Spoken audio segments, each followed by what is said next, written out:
بسم اللہ الرحمن الرحیم نحمده ونصلی ونسلم علی رسولہ الکریم وعلی آلہ الطیبین واصحابہ الطاہرین اما بعد۔ حضرات گرامی، ماہ رمضان جود و سخا کا مہینہ ہے، یعنی اللہ کے دیے ہوئے مال کو راہ خدا میں خرچ کرنا، اپنے اہل خانہ پر، اپنے رشتہ داروں پر، غربا اور مساکین پر اور دیگر افراد پر، یہ بھی ماہ رمضان کی برکات ہیں، اور یہ مہینہ جود و سخا کا مہینہ ہے۔ ویسے ہی خرچ کرنا، چاہے کوئی بھی مہینہ ہو، کوئی بھی دن ہو، کوئی بھی گھڑی ہو، اس کی الگ برکات ہیں، دنیاوی برکات بھی ہیں اور اخروی برکات بھی ہیں۔ ہماری کوشش ہوگی کہ راہ خدا میں مال خرچ کرنے کے حوالے سے، جود و سخا کے حوالے سے کافی بیان ہو، کئی قسطوں پر مشتمل ہو۔ حضرات گرامی، جو شخص راہ خدا میں مال خرچ کرتا ہے، جسے شریعت کی اصطلاح میں کہا جاتا ہے انفاق فی سبیل اللہ، یعنی اللہ کے ہاں اجر و ثواب پانے کے لیے، اللہ کی خوشنودی کے لیے، اللہ کے حکم کی تعمیل کے لیے، اپنے رب کو راضی کرنے کے لیے مال خرچ کرنا، یہ ہے انفاق فی سبیل اللہ۔ اور پھر اس کی دو قسمیں ہیں، ایک ہے واجب اور دوسرا ہے نفلی، یعنی مال خرچ کرنے کی دو صورتیں ہیں، ایک ہے واجب اور دوسرا ہے مستحب، یعنی اسے کہا جاتا ہے صدقات، خیرات۔ مال خرچ کرنے کو صدقہ بھی کہتے ہیں اور خیرات بھی کہتے ہیں۔ صدقہ اور خیرات کی پھر دو قسم، ایک ہے واجب۔ واجب کا معنی ہے لازم ہے، ضروری ہے، فرض ہے، اگر نہیں کریں گے تو اللہ کے ہاں مواخذہ ہوگا، اللہ تعالیٰ پوچھے گا، گناہ ہوگا، جواب دہ ہونا پڑے گا۔ جیسے زکوٰۃ ہے، مالدار پر لازم ہے، واجب ہے، فرض ہے، اللہ نے فرمایا آتوا الزکوٰۃ، کیونکہ یہ مالی عبادت ہے۔ مال ہر ایک پاس نہیں ہوتا، جس کے پاس مال اس کے ضروریات سے، اس کے اخراجات سے بڑھ کر کے پڑا ہوا ہو، وہ صاحب نصاب ہے، اس پر زکوٰۃ لازم ہے سال میں ایک دفعہ۔ یا اسی طرح جو ہے جسے اللہ تبارک و تعالیٰ نے زمینیں دی ہیں، زمین کی پیداوار حاصل ہوتی ہے، اس پر عشر جو ہے وہ بھی لازم ہے، چاہے وہ سال میں 2 جو ہے پیداوار حاصل کرے، 3 کرے، یا اسے کم و بیش جتنی بھی پیداوار حاصل کرے گا، جب بھی حاصل کرے گا، اس پیداوار میں سے جو ہے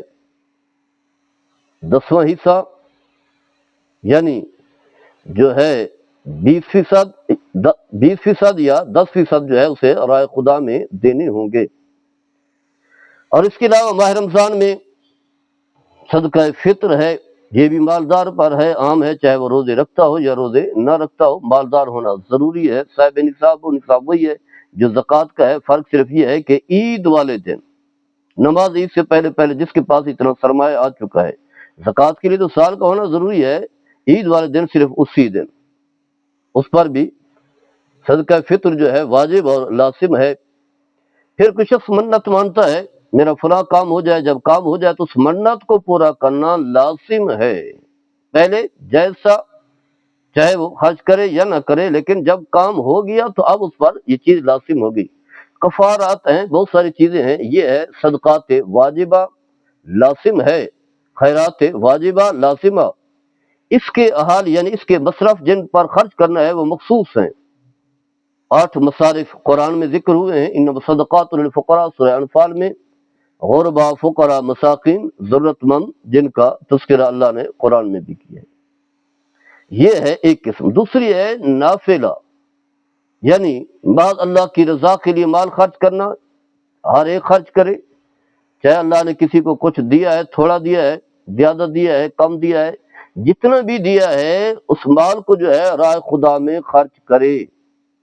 واضح ہے یہ ہر ایک شخص جو ہے خرچ کر سکتا ہے، غریب بھی کر سکتا ہے، امیر بھی کر سکتا ہے۔ اور پھر قرآن میں تو یہاں تک کہا گیا ہے وَيَسْأَلُونَكَ مَاذَا يُنْفِقُونَ قُلِ الْعَفْوَ، اے حبیب صلی اللہ تعالی وسلم آپ سے پوچھتے ہیں کہ کتنا خرچ کریں، تو فرمایا جو تمہاری ضروریات سے زائد ہو، مخلوق کے خدا پر خرچ کرو، لوگوں کی دعائیں لو۔ یہ کیا تم نے بینک کے جو ہے بھر کے رکھی ہوئی ہیں، کریڈٹ کارڈ لیے ہوئے ہیں، اتنے سارے پلاٹ پڑے ہوئے ہیں، اتنے سارے مالات بنائے ہوئے، اتنی ساری گاڑی لیے ہوئی ہیں، تو یہ کیا کرنا ہے؟ اصل تو جو ہے یہ دنیا تو عمل کا گھر ہے، سب کچھ دنیا میں رہ جائے گا، تو رائے خدا میں خرچ کریں، جو تمہاری ضروریات ہے پوری کریں، اس کے بعد اللہ کی مخلوق پر خرچ کریں تاکہ غربا جو ہے اچھی زندگی گزار سکیں، رشتہ دار اچھی زندگی گزار سکیں۔ تو خیر اسے کہا جاتا ہے نفلی صدقہ، نفلی خیرات، جو اللہ کے قرب کا ذریعہ ہے۔ تو ہر ایک شخص کو خرچ کرتے رہنا چاہیے، یہ نہ ہو کہ مالدار تو خرچ کر رہے ہیں اور عام آدمی جو ہے وہ بیٹھا رہے کہ میں نے تو کوئی روپیہ ہی نہیں دینا۔ بھئی آپ کے پاس کچھ نہ کچھ تو ہے، تو کچھ بچا کر کے جو ہے، یعنی اگر آپ کے پاس 100 روپے ہے تو 200 جو ہے 2 روپے رائے خدا میں خرچ کر دیں، اللہ کے اجر و ثواب پائیں۔ اور پھر اس کی برکات کیا ہیں؟ اللہ تبارک و تعالیٰ قرآن مجید میں ارشاد فرماتا ہے، اور یہ بات یاد رکھیں کہ جب قرآن میں اللہ کا حکم آ جائے تو اس پر عمل کرنا ہے، صرف سبحان اللہ نہیں کہنا ماشاء اللہ سبحان اللہ، اس کے بعد پھر اپنی مرضی کی زندگی گزارنی ہے، اور یقین رکھنا ہے جو اللہ فرما رہا ہے وہ حقیقت ہے، چاہے آپ کی عقل میں آئے یا نہ آئے، چاہے وہ عملی طور پر آپ کو چیز نظر آ رہی ہو نہ نظر آ رہی ہو، حقیقت میں ہوتا وہی ہے جو اللہ نے فرما دیا۔ تو پہلی برکت یہ ہے کہ جو شخص خرچ کرتا ہے اللہ تعالیٰ اسے کئی گنا بڑھا کر کے عطا فرماتا ہے۔ ارشاد باری تعالیٰ ہے، فرمایا مثل الذی ينفقون اموالهم فی سبیل اللہ کمثل حبۃ انبتت 7 سنابل فی کل سنبلۃ 100 حبۃ واللہ یضاعف لمن یشاء واللہ واسع علیم الذین ينفقون اموالهم فی سبیل اللہ ثم لا يتبعون ما انفقوا منا ولا اذى لهم اجرهم عند ربهم ولا خوف علیہم ولا هم يحزنون۔ سورہ بقرہ کی آیت نمبر 261 اور 262 ہے، تیسرا پارہ ہے۔ فرمایا ان لوگوں کی مثال، اللہ تعالیٰ نے مثال دے کر کے سمجھایا تاکہ لوگوں کو سمجھ آ سکے، مثال کے ذریعے سے بات آسانی سمجھی جا سکتی ہے۔ ان لوگوں کی مثال جو اپنا مال اور راہ خدا میں خرچ کرتے ہو، یہ بات یاد رکھیں، یہاں اللہ نے مال کی نسبت ان کی طرف کی ہے، ظاہری طور پر واضح ہے وہی مالک ہے، حقیقت میں مالک جو ہے وہ اللہ ہے، اور متعدد مقامات ہیں جہاں اللہ نے فرمایا کہ وَمِمَّا رَزَقْنَاهُمْ يُنْفِقُونَ، ہم تمہیں دیتے ہیں ہمارے مال کو تم راہ خدا میں خرچ کرتے ہو، ہمارا مال تمہارے پاس امانت ہے۔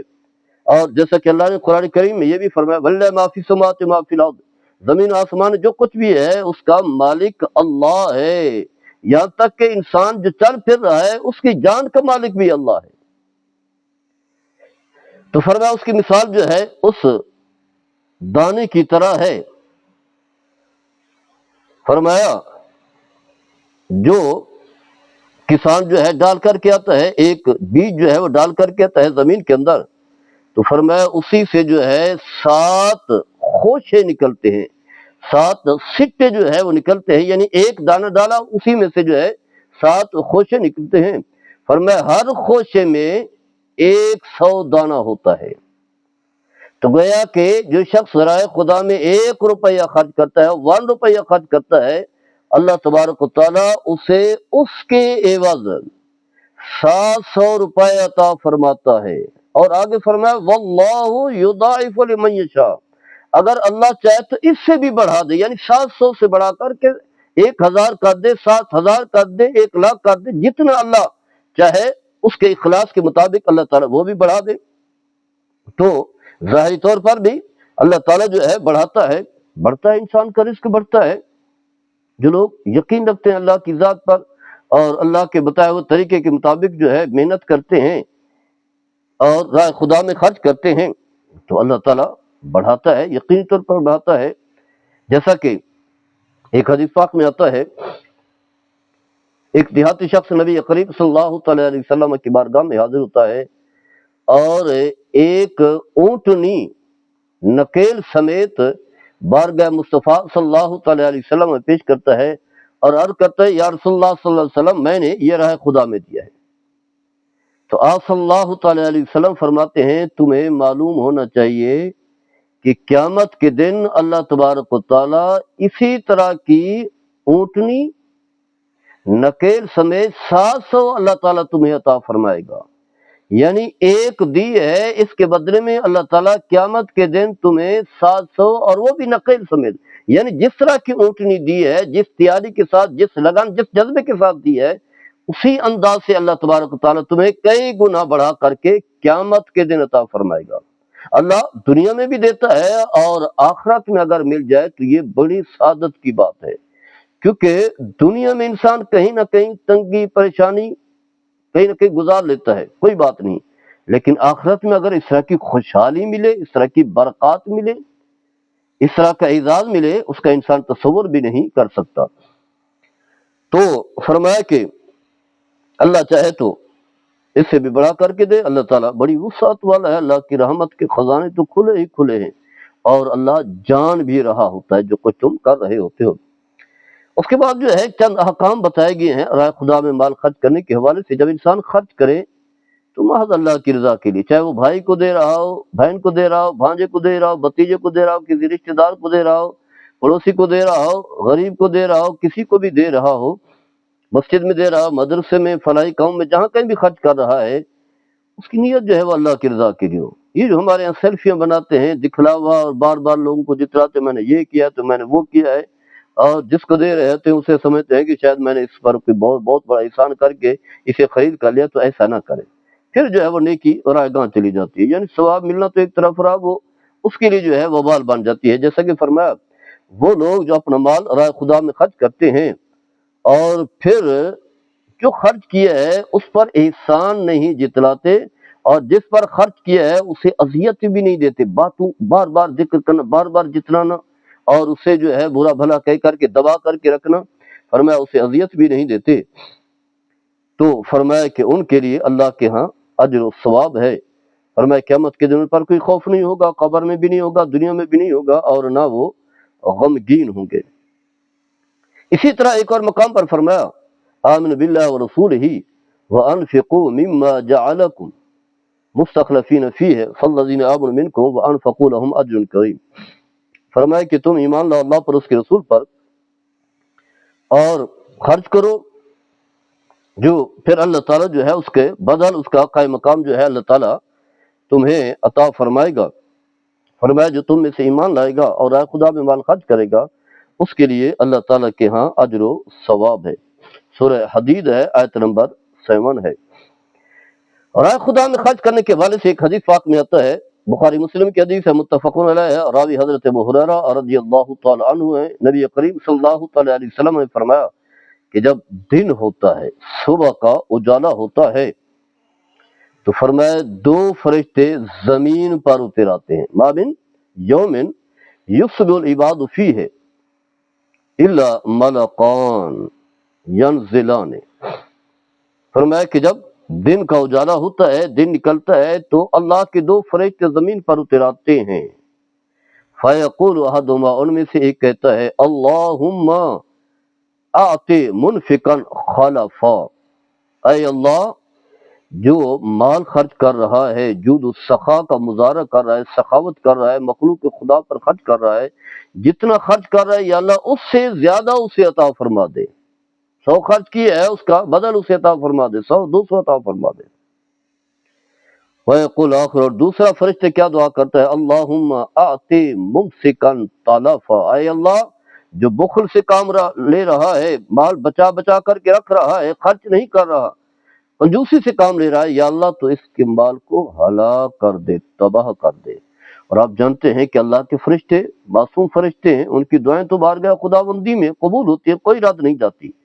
اب دن کا وقت ہے، صبح کا اجالا ہے، برکت کی گھڑیاں ہیں،